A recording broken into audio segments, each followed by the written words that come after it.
चलो बच्चों, कहानी सुनने का समय हो गया। और आज की कहानी है चालाक नाई। एक छोटे से गांव में एक गरीब लेकिन बहुत बुद्धिमान नाई रहता था। वो बहुत गरीब था। एक बार उसके पास खाने के लिए कुछ भी नहीं बचा। वह अपनी बुद्धिमानी के लिए पूरी गांव में प्रसिद्ध था। लोग उसके पास अपनी समस्याएं लेकर आते और उसका उत्तर सुनकर खुशी खुशी अपने घर लौट जाते।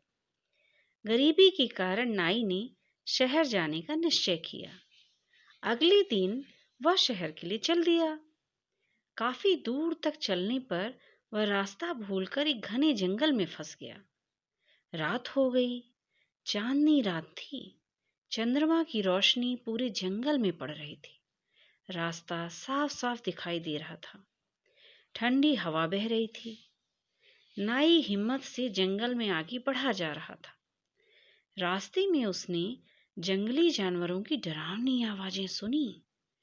जंगली जानवर दिन में आराम करते हैं और रात को शिकार के लिए बाहर निकलते हैं। नाई चला जा रहा था। तभी एक भेड़िया नाई के सामने आ गया। वह गुर्रा रहा था, लेकिन नाई डरा नहीं और बोला, रुको।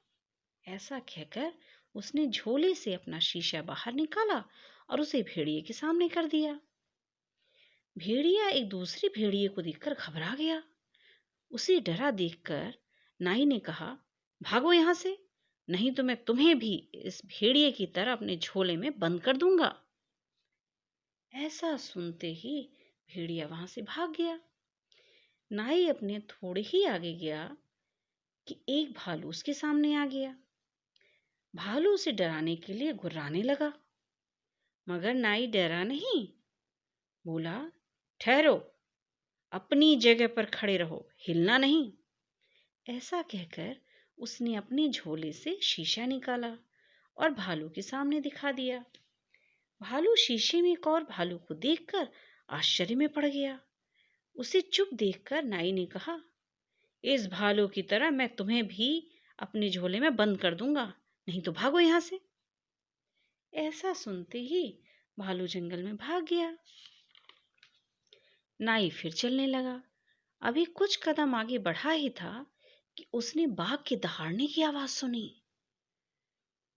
वह दहाड़ पूरे जंगल में फैल रही थी। बाघ नाई को डराने लगा। तभी नाई चिल्लाया, रुक जाओ वहीं पर।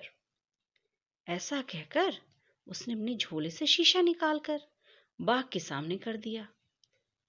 बाघ एक दूसरे बाघ को देखकर बहुत डर गया।